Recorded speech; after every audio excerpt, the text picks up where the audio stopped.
Hi everyone, ಹೇಗಿದ್ರು ಎಲ್ಲರೂ? Welcome back to my channel. So ಪ್ರತಿಯೊಂದು ಹಬ್ಬದ ಹಿಂದೆ, ಪ್ರತಿಯೊಂದು ವ್ರತದ ಹಿಂದೆ ಏನಾದರೂ ಒಂದು ಹಿನ್ನೆಲೆ ಇದ್ದೇ ಇರುತ್ತೆ. ಸೊ ಹಾಗೆ ನಮ್ಮ ಜ್ಯೋತಿರ್ಭೀಮೇಶ್ ವ್ರತ ಅಥವಾ ಭೀಮನ ಅಮಾವಾಸ್ಯೆ ಅಂತ ಏನು ಕರಿತೀವಿ, ಅದರ ಹಿಂದೆ ಕೂಡ ಒಂದು ಕತೆ ಇದೆ. ಸೊ ಏನಕ್ಕೆ ಅದನ್ನು ಭೀಮನ ಅಮಾವಾಸ್ಯೆ ಅಂತ ಪೂಜೆ ಮಾಡ್ತೀವಿ? ಪ್ರತಿ ಶ್ರಾವಣ ಮಾಸದ ಹಿಂದಿನ ಅಮಾವಾಸ್ಯೆಯನ್ನು, ಆಷಾಢ ಮಾಸದ ಕೊನೆಯ ಅಮಾವಾಸ್ಯೆಯನ್ನು ಏನಕ್ಕೆ ನಾವು ಭೀಮನ ಅಮಾವಾಸ್ಯೆ ಅಂತ ಪೂಜೆ ಮಾಡ್ತೀವಿ? ಅದರದ್ದು ವಿಶೇಷತೆ ಏನು ಇದೆ ಹಿಂದಿನ ಕತೆ, ಪುರಾಣ ಕತೆ ಏನಿದೆ, ವ್ರತ ಕಥೆಯ ಬಗ್ಗೆ ನಾವು ನಿಮಗೆ ತಿಳಿಸ್ಕೊಡ್ತಾ ಇದ್ದೀನಿ. ಸೊ ಈ ವಿಡಿಯೋನ ಎಲ್ಲೂ ಸ್ಕಿಪ್ ಮಾಡದೆ ಕಂಪ್ಲೀಟ್ ಆಗಿ ನೋಡಿ. ಸೊ ವ್ರತದ ಕಥೆಯ ಹಿನ್ನೆಲೆಯ ಬಗ್ಗೆ ತಿಳಿದುಕೊಳ್ಳಿ. ಸೊ ಜ್ಯೋತಿ ಭೀಮ ವ್ರತದ ಕತೆ ಹಿಂದೆ ಏನಿದೆ ಆ್ಯಕ್ಚುಲಿ, ಸೊ ಏನಕ್ಕೆ ಅದನ್ನು ನಾವು ಆಚರಣೆ ಮಾಡ್ತೀವಿ? ಯೂಶಲಿ ಆ್ಯಕ್ಚುಲಿ ದಕ್ಷಿಣ ಭಾರತದಲ್ಲಿ ಜಾಸ್ತಿ ಇದರ ಆಚರಣೆ ಇದೆ. ಅದರಲ್ಲೂ ಕರ್ನಾಟಕ, ತಮಿಳುನಾಡು, ಆಂಧ್ರ ಪ್ರದೇಶಗಳಲ್ಲಿ ಜಾಸ್ತಿ ಇದನ್ನು ಆಚರಣೆ ಮಾಡ್ತಾರೆ. ಸೊ ಏನಕ್ಕೆ ಈ ದಿನವನ್ನು, ಈ ಅಮಾವಾಸ್ಯೆ, ಶ್ರಾವಣಕ್ಕಿಂತ ಮುಂಚೆ ಬರೋ ಅಮಾವಾಸ್ಯೆನ ಏನಕ್ಕೆ ನಾವು ಭೀಮನ ಅಮಾವಾಸ್ಯೆ ಅಂತ ಕರಿತೀವಿ ಅನ್ನೋದರ ಬಗ್ಗೆ ತಿಳ್ಕೊಬೇಕು ಅಂದರೆ, ಸೊ ಏನಕ್ಕೆ ಅಂದರೆ ಆ್ಯಕ್ಚುಲಿ ಒಂದು ಅನಂತ ಪುರಾಣದಲ್ಲಿ ಒಬ್ಬ ಸೌರಾಷ್ಟ್ರ ಎಂಬ ರಾಷ್ಟ್ರದಲ್ಲಿ ಒಬ್ಬ ದೊರೆ ಇರ್ತಾನೆ. ಸೊ ಆ ದೊರೆಗೆ ಒಬ್ಬ ಮಗ ಇರ್ತಾನೆ. ಅವನ ಹೆಸರು ಜಯಶೀಲ ಅಂತ. ಅವನು ತುಂಬಾ ಸುಂದರವಾಗಿರ್ತಾನೆ, ತುಂಬ ಕೂಡ ಪರಾಕ್ರಮಿ ಕೂಡ ಆಗಿರ್ತಾನೆ. ಬಟ್ ಅವನಿಗೆ ಅಕಾಲಿಕ ಮರಣ ಬರುತ್ತೆ. ಸೊ ಅದನ್ನು ಆ ದೊರೆ ಕೈಯಲ್ಲಿ ಹರಗಿಸ್ಕೊಳಕ್ಕೆ ಆಗಲ್ಲ. ಸೊ ಅವನು ಹೆಂಗೆ ಮಾಡ್ತಾನೆ, ಸೊ ಅಟ್ಲೀಸ್ಟ್ ನನ್ನ ಮಗನಿಗೆ ಒಂದು ಮದುವೆ ಮಾಡೋಣ, ಅಟ್ಲೀಸ್ಟ್ ಅವ್ನು ಮರಣ ಹೊಂದೋಕ್ಕಿಂತ ಮುಂಚೆ ಮದುವೆ ಆದರೂ ಆಗಲಿ ಅಂತ ಅಂದ್ಕೊತಾನೆ. ಬಟ್ ತುಂಬಾ ಸೀರಿಯಸ್ ಆಗಿರುತ್ತೆ ಜಯಶೀಲ ಅನ್ನೋ ಸೌರಾಷ್ಟ್ರ ರಾಜ್ಕುಮಾರನ ಮಗನಿಗೆ. ತುಂಬಾ ಅಂದರೆ ಆ ರಾಜ್ಕುಮಾರನ ಹೆಸರು ಆ್ಯಕ್ಚುಲಿ ವಜ್ರಬಾಹು ಅಂತ. ಸೊ ವಜ್ರಬಾಹುವಿನ ಮಗ ಜಯಶೀಲನಿಗೆ ತುಂಬಾ ಸೀರಿಯಸ್ ಆಗಿದೆ, ಅಂದರೆ ಅಕಾಲಿಕ ಮರಣ, ಇನ್ನೇನೋ ಇವತ್ತು ನಾಳೆ ಅನ್ನೋ ಥರ ಇರುತ್ತೆ. ಸೊ ಅಟ್ಲೀಸ್ಟ್ ನನ್ನ ಮಗನಿಗೆ ಮದುವೆ ಮಾಡಿ ಆಮೇಲೆ ಮರಣ ಹೊಂದಲಿ ಅಂದ್ಕೊಂಡು ಅವನು ಏನಂತ ಅನೌನ್ಸ್ ಮಾಡಿಸ್ತಾನೆ ಅಂದರೆ, ಮೀನ್ಸ್ ಎಲ್ಲರಿಗೂ ಒಂದು ಇದನ್ನು ಅನೌನ್ಸ್ ಮಾಡಿಸ್ತಾರೆ, ಒಂದು ವಿಷಯನ. ಸೊ ಎಲ್ಲರಿಗೂ ಯಾರು ನನ್ನ ಮಗನನ್ನು ಮದುವೆ ಆಗ್ತಾರೆ ಅವರಿಗೆ ನಾನು ಸಂಪೂರ್ಣ ಒಂದಷ್ಟು ಧಾನ್ಯವನ್ನು, ವಿಶೇಷ ಧನ ಭಾಗ್ಯವನ್ನು ಕೊಡ್ತೇನೆ, ವಿಶೇಷ ಏನಾದರೂ ಒಂದು ರಾಷ್ಟ್ರವನ್ನು ಕೊಡುತ್ತೇನೆ. ಅಂದರೆ ಅವರಿಗೆ ಹಣದ ಆಸೆಯನ್ನು ತೋರಿಸಿ ಯಾರು ನನ್ನ ಮಗನನ್ನು ಮದುವೆ ಆಗ್ತೀರೋ ಅವರಿಗೆ ತುಂಬ ಹಣವನ್ನು ಕೊಡ್ತೇನೆ, ಆರ್ಥಿಕ ವ್ಯವಸ್ಥೆ ಮಾಡಿಕೊಡ್ತೇನೆ ಅಂತ ಅನೌನ್ಸ್ ಮಾಡಿಸ್ತಾರೆ. ಸೊ ಆವಾಗ ಏನಾಗುತ್ತೆ, ಒಬ್ಬ ಬಡ ಬ್ರಾಹ್ಮಣ ಇರ್ತಾನೆ. ಸೊ ಅವನಿಗೆ ತುಂಬಾ ಹಣದ ಅವಶ್ಯಕತೆ ಇರೋದ್ರಿಂದ ಅವನ ಮಗಳನ್ನು ಮದುವೆ ಮಾಡ್ಕೊಳ್ಳೋದಾಗಿ ಬರ್ತಾರೆ. ಸೊ ಆ ಮಗಳು ಆ್ಯಕ್ಚುಲಿ ಸತ್ತು ಹೋಗ್ತಾನೆ. ಸೊ ಸತ್ತ ರಾಜ್ಕುಮಾರನ ಮದುವೆ ಆಗೋಕ್ಕೆ ಆ ಬ್ರಾಹ್ಮಣನ ಮಗಳು ಒಪ್ಕೊಳ್ತಾಳೆ. ಸೊ ಸತ್ತ ರಾಜ್ಕುಮಾರನ ಜೊತೆ ಮದುವೆ ಆಗುತ್ತೆ. ಸೊ ರಾಜ್ಕುಮಾರನ ಸೀತೆಗೆ ಕರ್ಕೊಂಡು ಹೋಗ್ತಾ ಇರ್ತಾರೆ. ಸೊ ಆ ಸಮಯದಲ್ಲಿ ಏನಾಗುತ್ತೆ, ಆ ರಾಜ್ಕುಮಾರಿ ಕೂಡ ರಾಜ್ಕುಮಾರನ ಜೊತೆ ಚಿತೆಗೆ ಹಾರಬೇಕು ಅಂತ ಡಿಸೈಡ್ ಮಾಡ್ತಾರೆ. ಬಿಕಾಸ್ ಮದುವೆ ಆಗಿದ್ದಾನೆ, ಗಂಡ ಸತ್ತಿದ್ದಾನೆ ಅಂದರೆ ಯಾವುದೇ ಹೆಣ್ಮಕ್ಳು ಹುಡುಗ ಅದು ಸಹಿಸ್ಕೊಳಕ್ಕಾಗಲ್ಲ.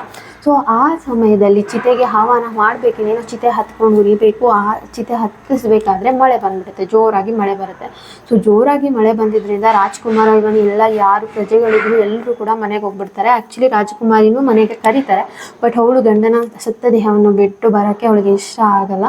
ಸೊ ಅವಳು ಅಲ್ಲೇ ಇದ್ದು ಕೊರಗ್ತಾ ಇರ್ತಾಳೆ. ಕತ್ಲೆವಾಗಿ ಬೇರೆ ಆಗುತ್ತೆ, ಆದರೂ ಏನು ಮಾಡೋದು ಅಂತ ಅಂದ್ಕೊಂಡು ಸೊ ಆವಾಗ ತನ್ನ ದೇವ ಶಿವ ಪಾರ್ವತಿಯನ್ನು ನೆನೆಸ್ಕೊತಾಳೆ. ಮತ್ತು ಅವಾಗ ಅವಳು ಏನು ಮಾಡ್ತಾಳೆ, ಶಿವನನ್ನು ಬೇಡ್ಕೊತಾಳೆ. ಸೊ ನೀನು ಇಂಥ ಸತ್ತೋಗಿರೋನೆಲ್ಲ ಬದುಕಿಸಿದ್ಯಾ, ಸೊ ನನ್ನನ್ನು ಬದುಕಿಸು ಅಂತ ಬೇಡ್ಕೊತಾಳೆ. ಆವಾಗ ಶಿವ, ಸೊ ನೀನು ಒಂದು ಪೂಜೆ ಇದೆ, ಆ ವ್ರತವನ್ನು ನೀನು ಕಂಪ್ಲೀಟ್ ಮಾಡಿದರೆ ಆವಾಗ ನಿನಗೆ ನೀನು ಏನು ಬೇಡ್ಕೊಂಡಿದ್ಯಾ ಅದನ್ನು ನಾವು ಈಡೇರಿಸ್ತೀವಿ ಅಂತ ಹೇಳ್ತಾರೆ. ಸೊ ಅದೇ ವ್ರತ ಏನಂದರೆ ಜ್ಯೋತಿರ್ಭೀಮೇಶ್ವರ ವ್ರತ. ಆ ವ್ರತ ಹೇಗೆ ಮಾಡೋದು ಅಂತ ಆ್ಯಕ್ಚುಲಿ ಆ ಹುಡುಗಿ ಅವರ ಅಮ್ಮನ ಹತ್ರನೂ ತಿಳ್ಕೊಂಡಿರುತ್ತೆ ಮುಂಚೆ ಅವಾಗ. ಸೊ ಅಲ್ಲಿ ಏನಿದೆ ಅದನ್ನೇ ಉಪಯೋಗಿಸ್ಕೊಂಡು ಆ ವ್ರತನ ಹುಡುಗಿ ಮಾಡೋಕ್ಕೆ ಸ್ಟಾರ್ಟ್ ಮಾಡುತ್ತೆ. ಸೊ ಮಣ್ಣಿನ ಮುದ್ದೆಗಳನ್ನೇ ಕಡುಬು ಅಂತ ಮಾಡುತ್ತೆ. ಮತ್ತು ಅಲ್ಲೇ ಮಣ್ಣಿನ ಹಣತೆನ ಮಾಡಿಬಿಟ್ಟು ಅದಕ್ಕಾಗಿ ದೀಪ ಅಂಟಿಸುತ್ತೆ.